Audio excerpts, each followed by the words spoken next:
Hello, everybody, and welcome to Taking Control, the ADHD podcast on True Story FM. I'm Pete Wright, and I'm here with Nikki Kinzer. Hello, everyone. Hello, Pete Wright. It almost became a monster truck rally just then. Nikki Kinzer's. I know, right? You bought a seat, but you'll only need the edge. It's the ADHD podcast. Sunday. That's right. I am very excited about today's show. Nikki, we're talking about overwhelm and executive function. It's just going to be so great. And we've got two great guests. Shh, I'm not telling you who they are yet. But we're going to get started post-haste. Before we do that, head over to takecontroladhd.com to get to know us a little bit better. You can listen to the show right there on the website or subscribe to our mailing list. Right on the homepage, we'll send you an email each time a new episode is released. You can connect with us on Blue Sky or Facebook or Instagram or Pinterest at Take Control ADHD. But to really connect with us, join us on the ADHD Discord community. It's fantastic and super easy to jump in the general community. You just visit takecontroladhd.com/Discord, and you will be whisked over to the general invitation and login page. If you are looking for a little bit more, particularly if this show has ever touched you or helped you to understand your relationship with ADHD in a new way, we invite you to support the show directly through Patreon. You know the drill. Patreon is listener-supported podcasting. With a few of your dollars each month, you help guarantee that we continue to grow this show, add new features to our community, and invest more heavily in all that we do. Supports the whole team. There's a whole bunch of us behind the scenes that make this thing happen, and we couldn't do it without them. And that means all of us couldn't do it without all of you. Thank you for your support. If you're already a supporter, we love you so much. If you're not yet, maybe today's the day. Patreon.com/the ADHD podcast.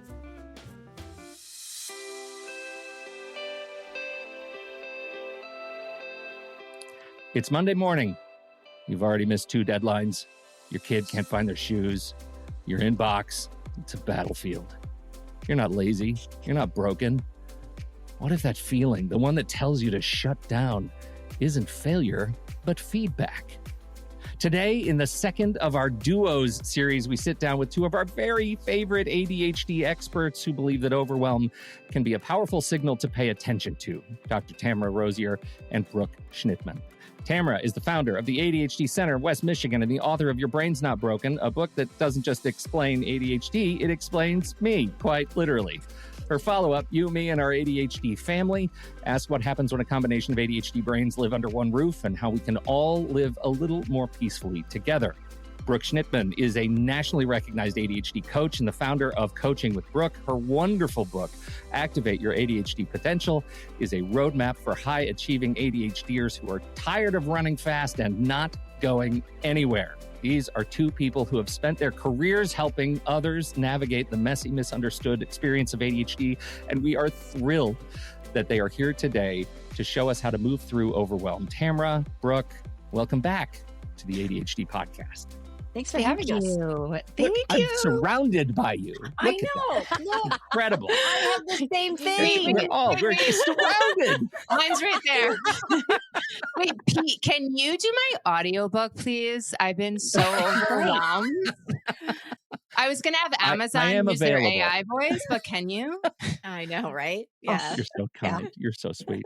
Even how he described my book, I'm like, dang, that's better than what I did. Exactly. Good. Yeah. Way to knock that out of the park. Stop. This is about you today. Please. Stop. Come on. Let's talk about this overwhelm executive function thing.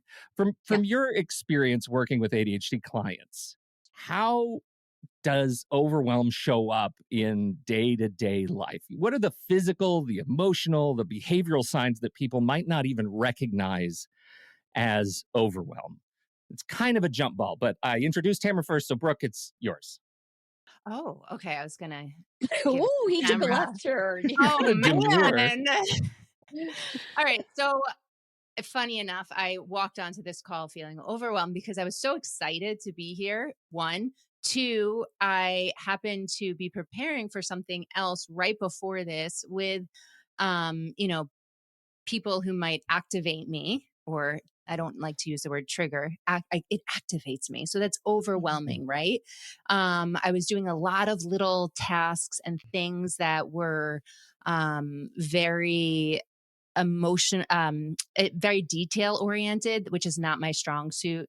that overwhelmed me, things that I should delegate. I also get overwhelmed when I'm underwhelmed too, because I'm seeking things to do because my underwhelm then tells me, oh, I'm bored. I need an exciting new idea. I'm unproductive. I create these stories. I need to be doing something. So then I get overwhelmed that I'm not doing something, even though I was underwhelmed because I was so overwhelmed before that I burned out.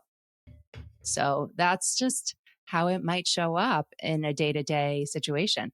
Yeah, that hits me in the chest, right? It's the deflationary spiral that feeds on itself. I'm a snake eating my overwhelmed tail. Tamara, So I want to build on what Brooke said, though, because yes. Brooke just described a freeze response. And Mhm. you have very sophisticated listeners, but I'm going to say this again, right? Those of us with ADHD have a very active limbic system, which means a lot. There's, if you were to see our brains in action, like in an fMRI, the limbic system, and those of you who might be watching, I'm kind of cupping my ear because that's where your limbic system is. That little amygdala is a little twitchy. Brooke just described the twitchiness of it. And overwhelm, overwhelm, anxiety, all these words that we use, it's all overwhelm. And so it's a freeze response. And what we do in a freeze response is our body's like, hey, let's get the heck out of here. Let's shut down and let's go sort out our sock drawer instead of doing this. And so we're just trying to freeze or flee. It's not a fight response. Overwhelm is kind of below the window of tolerance. But our bodies get so used to this that we remain in this fight or flight state. And Brooke, you just said, you articulated it perfectly. We're constantly in the spiral of looking. And so what I work with clients to do is, how do we interrupt this pattern? And how do we become become comfortable with discomfort? And we work on parasympathetic stuff.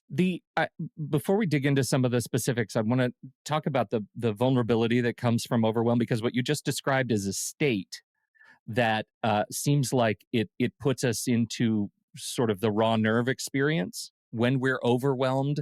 What happened? What are we vulnerable to next, right? In terms of our executive functioning, right? What fuel are we running out of when we're constantly in a state of that sort of anxious overwhelm? Sure. Absolutely. So if we're constantly in the state of overwhelm, our amygdala is firing, like Tamara said. And because of that, there is so much more emotional sensitivity that we're subject to.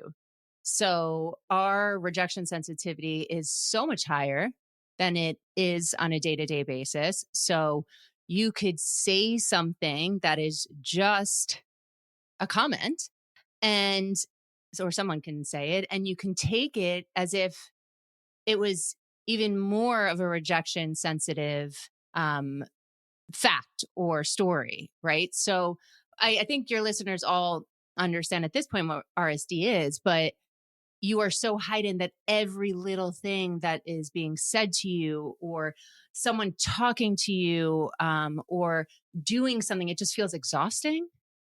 It feels like you're overly on a next level hypersensitive. Your dopamine levels are whacked at that point, even though our baseline generally is lower. We're probably not sleeping well because we're not taking care of our hierarchy of needs. So that on top of that is dysregulating everything.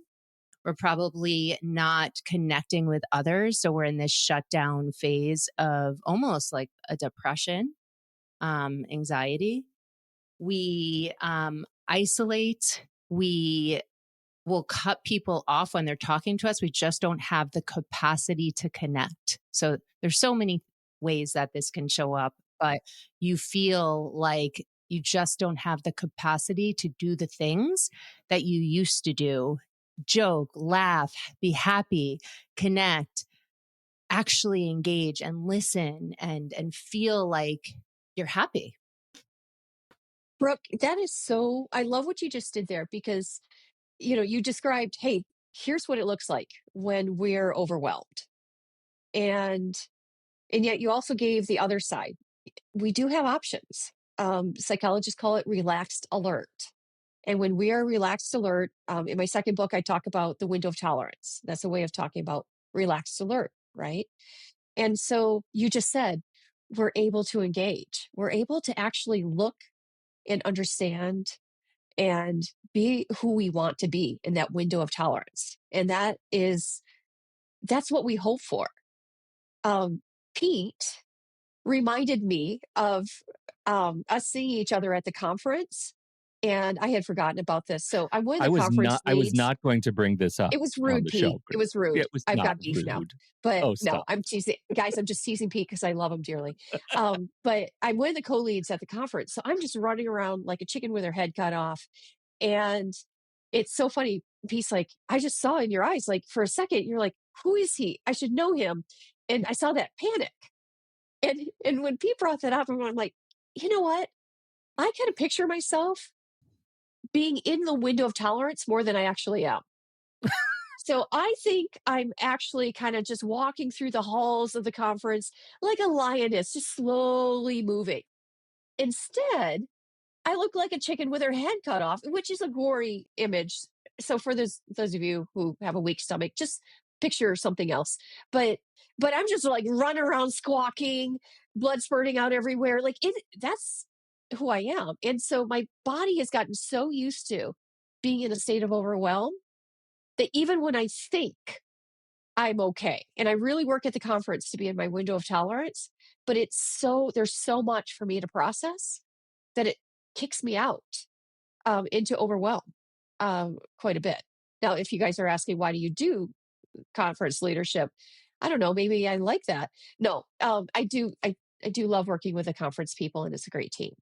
But I love what you did there, Brooke, because you're like, here's overwhelm, and here's this window of tolerance. You can't really be who you were. Like, I love talking to Pete and Nikki. Every time I see them, I'm like, you guys are so cool.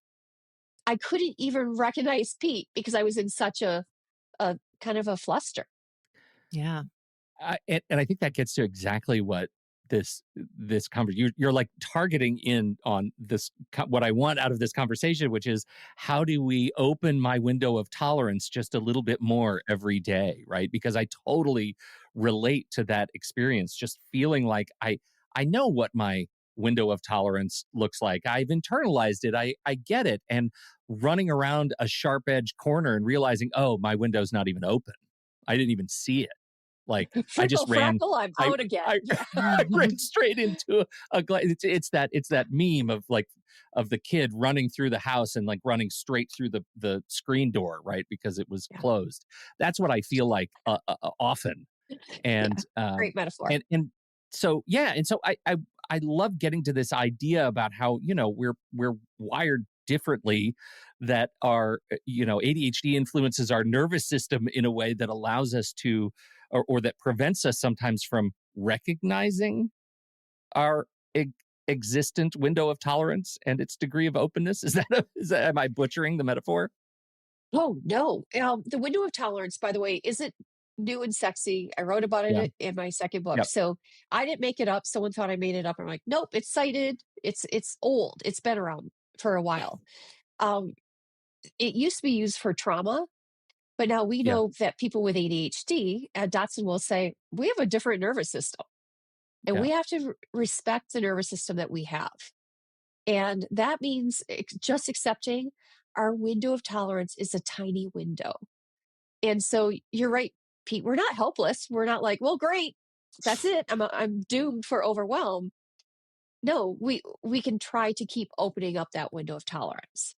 And it just means it's a wider area before I feel the overwhelming discomfort. Mm-hmm. So quick example, today I was early. I was early showing up for this podcast. I did all the right things. I'm all set up. And then no one else was here. So I started panicking. And then my brain brought up all the memories of when I screwed up things in the past. I'm like, you probably screwed it up today. Even though, you guys had the name of the episode and my name is in the episode. I'm like, I screwed it up somehow. Maybe it's a different Tamara. I pushed myself. Right, it's a different Tamara Rosier. We're talking about emotional regulation. Um, I pushed myself out of the window of tolerance just with my thoughts. And so our thoughts often have a powerful effect. So we talk all the time about how sometimes the ADHD experience allows us or prevents us from taking agency in our own lives when asking for accommodations, from asking for Yep. our needs. And you just described how powerful our own agency is for continuing this deflationary spiral. Hey, Don't give me, like, let me drive. Wait, good God, don't give me the wheel. don't let me drive. Yeah, right. That's exactly. Yeah. So I have a question because Tamara, I watched your presentation at the last conference and you talked about the window of tolerance and you talked about the hypo and the hyper arousal. And I know the last time that Brooke was on the show, she talked about overwhelm and underwhelm, which are very similar. So I'm curious, Tamara, can you give us just a little bit of an explanation of what both of those things are and how that connects? Sure. So I'm going to ask your listeners to envision a window, okay? And pick a window in your house. Uh, and the reason why some people are quite literal when I say window of tolerance, it doesn't have to be a window. But if you look at the space over your window, that is what we call hyper arousal. Again, metaphorically, your ceiling is not hyper aroused. But hyperarousal is a state of overwhelm too. And it's the fiery state where I've got to hurry, put all these fires out. I'm just not doing this well. And below the window, that area is called hypoarousal, meaning without arousal. That's when you just kind of shut down, sink into your couch, and play 3 hours of games and wonder what the heck happened. Try not to swear today, folks. So that and within that window, that is what Brooke was referring to. Of you're relaxed, you're calm, you're communicating. There's this.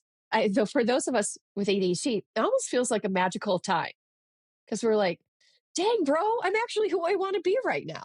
Mhm. Right? It feels wonderful because we're just in the flow. Tamara, do you feel like you could be in hypoarousal when you're shut down though too? Like I find that when we get overwhelmed and go through all of the stages of the ADHD disruption spiral, compare yourselves, you have RSD, emotional dysregulation, then you finally get to burnout and shutdown. Then your body takes some time to come back to it. So can you be hypo aroused when you're burned out? Just like the gap from the bottom of the window to the floor, you can go really, really low to a burnout, or you can be just below the window to, I don't feel like folding the laundry.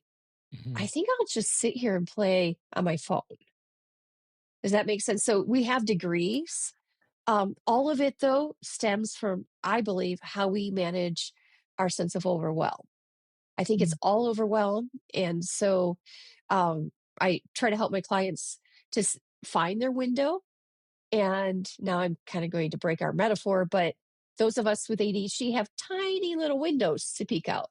And our goal is to make the window larger and larger. And I can tell you, you can do it, even though I just confessed pushing myself out the window today, right before this podcast, but you can do it and you can learn to return to. Um, so we don't have to go hypo aroused beneath the window to hyper aroused above the window, like many of us do. Um, we can learn to return to the window. The metaphor is now fully broken in my mind. And when I think of Yes. myself, I think of a wall with like 500 windows in it, and they're all different sizes. And most of the time, I'm just trying to find a window, just Any any window. window, a Okay. tiny window, So a big window. stop Yeah. breaking the metaphor, Pete. That's not going to help anyone right now. So, guys, just find one window of tolerance. Just Focus one on window. that. Okay. Don't listen to Pete. Pete's leading you down a bad road. Too many windows, Pete. Too many. Not the first time I've been told the that windows. specifically. Yeah, right. All right. Yeah. So, all right, I want to talk about some techniques, right? I want to talk about how we can, as you've already said, how we can interrupt the pattern. And that is an old favorite, the pattern interrupt. I just love the whole idea. Any repeating pattern, like maladaptive pattern. I just want something to jerk me out of it. So, Brooke, I want to turn to you because I want to talk about a couple things you've offered. I was ready for it. I know you're ready. This is going to be a slam dunk for you. So, first of all, we got the AIR method, right? You teach this technique called the AIR method. You sent us some information. I want you to tell us about that and the IFS and visualization. This is the first time I've thought much about IFS, and I want to hear about internal family systems. Systems. Yes. Yeah. So tell us what is your strategy for breaking patterns? Yeah. So the first and most easiest pattern interrupt is the AIR method, which would be to acknowledge your feelings, because that gives yourself time to kind of just settle into what's happening without responding. So acknowledging, like, name it to tame it, claim it to tame it. You've heard all of those sayings before. So what is it that I'm feeling? Where am I feeling this in my body? What am I like? What's actually happening right now? Why am I blank? And then after you acknowledge the sensation, then you're going to interrupt it. So you can interrupt it by moving, breathing, stimulating, like splashing cold water on your face, a fidget, stretching. Then from there, after you get that pattern interrupt, asking yourself, is this urgent, this thing that I'm thinking about, or is it just loud? Right? What's really happening? What am I not attending to? So now you have to do a little bit of a deeper dive. What am I not attending to? Now that you got the oxygen in your brain and your nervous system has slowed down a little bit and you're acknowledging your feelings, now you can look at your ADHD hierarchy of needs and say, okay, have I not eaten? Do I need to pull from my dopamine menu? Do I need some a nap, reliable sleep? Do I need to, more things to help with the physiological stress that I'm dealing with right now? I'd love for you to reflect, and both of you, if you have some thoughts. This is a sidebar. Excuse me, may it please the court. I'd like to approach the bench. My hunch is, and if you've seen this with people you're working with, that if you have never tried a sort of somatic reset, you talk about breathing and moving and all those things, it's real easy not to trust or not to believe that those things will work.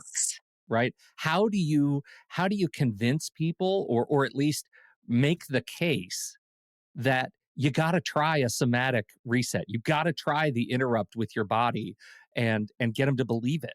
Well, you think about, okay, well, what has worked for you in the past? Has it been nothing, or can you think of an experience that has worked? Well, if nothing that you're thinking of is working, what would it take to try something like this? How about we try this interrupt right now when your nervous system may or may not be calm, and just try it proactively. And then while we're coaching together, as Tamara was saying, our window of tolerance is so small that we're constantly like in hyper and hypo arousal. So once they get activated in the session or emotionally charged, use this technique live on the spot. Okay, let's interrupt for a second. I notice the energy shifting in this session. How about we acknowledge what's happening right now and try this interrupt? Okay, so here are a few. Which one sounds best to you? Okay, let's do this breathing technique. One breathing technique that I just learned that I've never heard before, but I learned from Jefferson Fisher, was a 2-second in through your nose, then an additional 1 after the 2, and then coming out slowly for 6 seconds with your lips pursed or through your nose, and doing that several times. So same effect as the, 4-box breathing and all the other breathing strategies. But this one I liked a lot because it slowed down my body significantly more. And also I was interested in it because it was new. Yeah. Also, it's fun. It's fun. You're like, unless you have sinus problems, right? Right. Yeah, right. Tamara might not be able to be a candidate. I have chronic sinus problems, and I'm like, oh, now you guys are just bragging. Right. What we can do. Like, this is such a RSD moment. We're purposely Yeah, Yes, right. it's absolutely fine. I know who I am. I know I struggle. Good. So, So maybe but maybe you need that cold water splash, or just Yeah. like going exactly. outside and looking at the trees. Right. So that would be your interrupt. But Yep. then after that, we want to go to the R, right? So now that you have acknowledged, you've interrupted, we want to redirect. So we've already discussed, what am I going to do for myself right now? What would my like future self thank me for? What do I really need to attend to in myself that I haven't been attending to? And you also at the same time want to do a 1% action towards like what has to get done. Because if you leave the have to get done for never being done, you are going to continue down that ADHD disruption spiral. So what's that micro action that you can take for yourself at that point, since you've oxygenated yourself, you've calmed your nervous system? And then also what's that 1% action that you could do towards something that really needs to get done?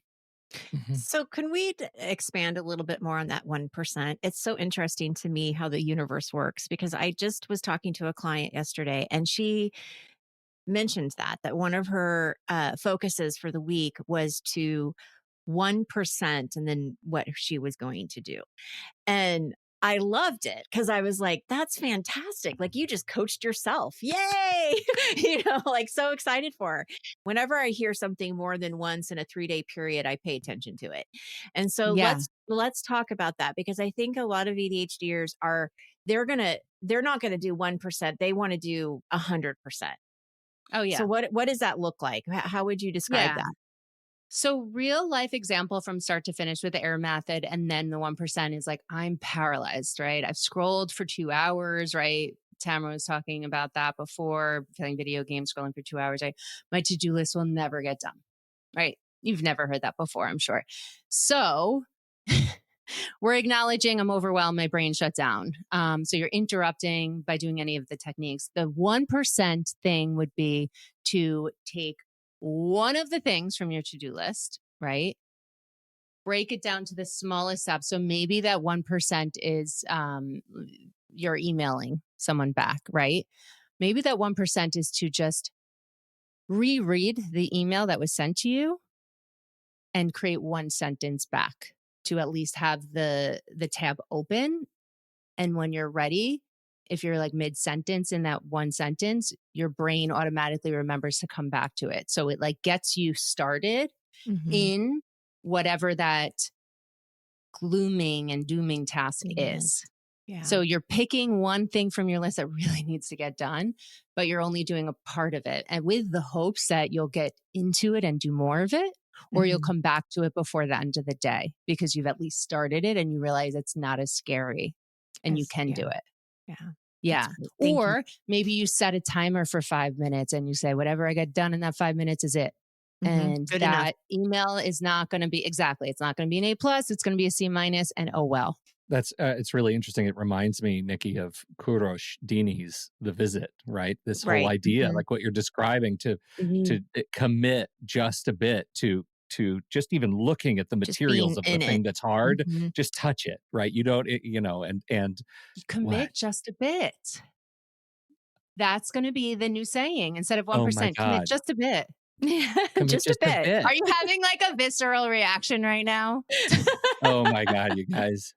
Oh my God. He's spinning gold today, guys. He's spinning gold. Right? I mean, right from the New top of the shirt. show, he was. He's going to write us a new book, and he's going to audio it. Just a bit. Okay. Back to reality. Like, I want to transition to another tool. Tamara, you've got some experience with tapping, right? EFT. Yes. We have had questions about what this is, how it works. I have questions. The questions from Nikki. Nikki, please. Well, it's ask your so questions. interesting to me, and we've never had anyone talk about it. And I know when I watched your presentation at the conference, some of the techniques that you shared with us had to do with tapping, and I'm fascinated by it. I've never done it before. I remember watching somebody, it was the Olympics, and I don't remember the sport that the person was doing, but they were tapping, and I was like, there's that tapping, and I'm just so fascinated by it. So if you can just give us kind of a general explanation of what it is. And Now, before I do want to say, whenever you're overwhelmed, sometimes the interruption, Brooke just this up so beautifully. Sometimes the interruption could be more cognitively behavioral, and it could be, what am I believing in this moment to be true? And I know there's good somatic stuff, but a lot of times my beliefs are screwed up. Mhm. And if I can catch the belief and go, yeah, I believe that. But if I'm willing to let that belief go away and flutter like a butterfly, that is kind of my interrupt too. So Yeah. I just wanted to add that. I know it's a bit of a nerdier approach. Sometimes people need Yeah. body, sometimes they need spirit, sometimes they need brain. Like we have to have a lot of different interrupts. And so I just wanted to add that, a nerdy cousin to all the great things that Brooke said. So Oh, thank you. But I um, feel like, yeah, the what am I making this mean? Yeah. But it has to yes, come after like I feel like the what am I making it mean would come after you do an interrupt of some sort. Because if you're acknowledging the feeling, right, and you are activated, that story is going to be hard to break unless you right. have some For many oxygen. people. Right? Yeah. Yeah. Yeah. Otherwise, you Yeah. just end up cynical, right? This will never Well, work. yeah. So for me personally, that is my interrupt. Mm. Last Mm. night, I had to work late, just getting things done. And I was starting to kind of like get a little like, just kind of growling at the world. I mean, in reality, my daughter and husband, but it felt like the world. Yeah. And I just stopped. I'm like, what do I believe is true right now? My life does not depend on getting these done. Tamara, you would like to get these done. So how about we proceed like this is a preference? And so that was my interrupt to go, it was a reality check that I wrote to myself and I cashed it. So for me, it was an interrupt. And some of my clients need the cognitive. We lead with cognitive, some lead with the body. And so I just wanted to add that as a quick thing. Mhm. But tapping, Nikki. Yes. So first of all, I wasn't excited to learn about EFT, but it kept, like you, it kept coming up on my radar. Mm-hmm. And, anytime the Harvard boys get involved in investigating something, I tend to pay attention. And so I'm like, okay, this keeps coming up. I've got to pay some attention. And so one afternoon in February, I purchased the tapping solution. It's an app. I I'm have the like, book, okay, but I've never read it. yeah. So I'm like, okay, I'm going to do it. And it was almost like spinning a wheel. Like, I don't even care what I tap on. And sure Just enough, don't tap on the book. That's not going to be very right. effective. And so tapping so it came up with you are enough. I'm like, well, that's a stupid one. I would never have to deal with that. Okay, guys, that's my biggest thing I have to deal with. So I started tapping, and you tap on the meridian points. So you start tapping, it's called the karate chop point, Mm-hmm. and you tap there. And that's where you just kind of get out the negative crap that's swirling in your head. By the way, your listeners, don't try this at home. Find a video, tap with someone. Okay, that's how you learn to tap. Okay, but then you tap through the meridian points. And so I'm tapping through, going, and I'm not even believing this at this point. Like, this is stupid, but I'm going to say the words and tap, whatever. And I got done. I'm like, see, I'm going to go on my merry way. Well, we have a leather couch that I love my dogs, but they scratch up. And so I purchased the special leather dye to re-dye the scratches. I know it sounds weird, but it's what you do in February in Michigan. And I spilled the bottle on the carpet. And all of a sudden I could feel in my chest started tightening. I started having an asthmatic response. And all of a sudden I heard, you're having this reaction because you hate yourself. And I still get a little bit emotional. It was a breakthrough moment for me. I can't believe I'm sharing this publicly, but it was a breakthrough moment. And I looked at my husband and he's like, we can get a new rug. Like, you're fine. You're fine. Yeah. I'm like, no. You don't understand. I just heard the voice. I Yeah. hate myself. And I'm sharing that because a lot of us with ADHD, we've kind of learned, I read about this in Your Brain's Not Broken. We learned to kind of shame ourselves into submission, self-loathe ourselves. Mhm. And so tapping, unbeknownst to me, got beneath my layers of cynical thoughts and really started to go, no, Tamara, this is a true belief you have. So from then, I'm like, okay, you've got my attention tapping. So I even dug deeper into the research. So it's been studied for about 20 years. People could argue that the studies aren't rigorous, um, and that it could be a placebo effect. I do want to suggest a placebo effect is still an effect. Right. Okay. So, Mm-hmm. and that's kind of what a lot of the studies, a lot of the studies have shown reduction in anxiety, Mhm. depression, overwhelm, and all of this. So, the Harvard professors that I referred to earlier, they pretty much said, "Yeah, we know a difference. We have no idea why. We don't know why this works, but it does." And Yeah. so again and again, we're finding evidence that yeah, it does work.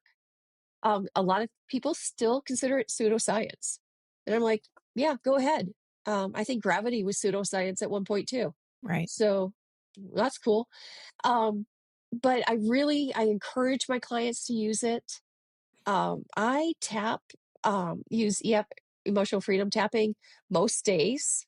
Um, if my day isn't going well, or if I have that interrupting thought like, "Ugh, he just really ticked me off," and meh, meh, meh, meh, and I just want to get stuck in that rut, um, I'll find a tapping. And even though I'm an experienced tapper, I usually tap with someone because sometimes the words they use, plus I get distracted in the middle of the tapping. You usually Mm-hmm. do 3 rounds of it. I'll be like, what was I doing? Right. So I usually tap with someone, meeting like YouTube or that tapping solution that app that I mentioned. So Well, you have inspired me to find the book. I don't know where it is, but I'm going to find that book and yeah, download the app because I've always found it very fascinating, especially with my own anxiety that I have, that's where I first learned about it is yeah, on managing anxiety more than ADHD. Um yeah, but thank you for that. I appreciate you sharing your yeah, story too. I really appreciate that. I'm sure our listeners do because they can relate to yeah. that. Yeah. Mhm. Yeah. One last comment on this. For those of your listeners who know what EMDR is, it's a kind of therapy that is used with trauma, and Mhm. it's highly effective for ADHD people, especially with trauma. Um, I call tapping like a poor man's version of EMDR, Mhm. I because can it see kind of that. functions the same way. Mm-hmm. Yeah. You're usually using a physical stimulation. It's a little bit of exposure, and cognitive refinement. Mhm. So, Mhm. That's great. Thank you. Okay, we're getting toward the end, but I already teased that Yes. Brooke, you're going to give us just a tutorial on this next part, IFS and visualization, and I am fascinated by this stuff. So help me understand more better. You're muted. Oh, there you go. Oh, You're muted still again. muted. Okay. Muted? Not muted? You're I'm good. here. Here. Okay. So it's funny. Following up on what Tamara said, I actually was interested in EMDR. I had seen one of her specialists do it at the conference, and I was like, oh, I got it. I got to do this. So I hired someone to help me with EMDR. But what I noticed is while she was doing EMDR, she did IFS. And I was like, stop it. Do EMDR. I was told that EMDR is what I need. So do that. So we did a lot of IFS, and it's from Dr. Richard Schwartz, who is it's an inner child's work, and it's basically acknowledging the part. So we have lots of different parts. So your cheek can be a part, your hand can be a part, and they all work together, and your parts are always going to be there, right? So when you have this sensation inside of you, right, you have to acknowledge where you're feeling it, right? So the chest, let's say, is a part and it's outside of you, right? So you're acknowledging that part and you're asking it, what do you want me to know? Right? What do you want me to know? And you're saying it to yourself. And I also encourage that if you're going to do this for the first time, that you listen to Dr. Richard Schwartz say it, like, to the prompt. So you don't have to ask yourself, because our working memory obviously isn't the greatest. So it would be helpful for someone else to say it and you listen to it. But what do you want me to know? And then give yourself some time to think about that. Maybe it's like, I'm not okay right now. I need a break. I need connection, right? And so you're acknowledging it. Then you also then bring it to the child piece. And what would, your younger self say? How can you use your younger self to help you in this situation? And then you're kind of like letting it go, right? So you're acknowledging the feeling, you're asking for like what you wanted to know, and then you're doing the work to just accept it and do the thing that it's telling you to do. So this is an ongoing practice that you have to do. So I did it with my therapist and it was great while it was happening. And then I stopped doing it. And I'm like, oh, I need to do it again on my own. So Dr. Richard Schwartz actually was just on Andrew Huberman's podcast a couple of weeks ago. And if you go to 1 hour and I think 27 minutes, if my memory serves me correct, Andrew asks Dr. Schwartz to do it for the public, the general question. So you can just press play and close your eyes and listen to it and have that somatic experience. And it's a practice. Wow. I'll put that direct link to that minute in the show notes, everybody. You should go listen. I hope I'm right. Yeah. We'll figure it out. I do too, because your reputation's on the line right now with that. Brooke, I don't know if you knew that. I do have a fan. This is amazing stuff, you guys.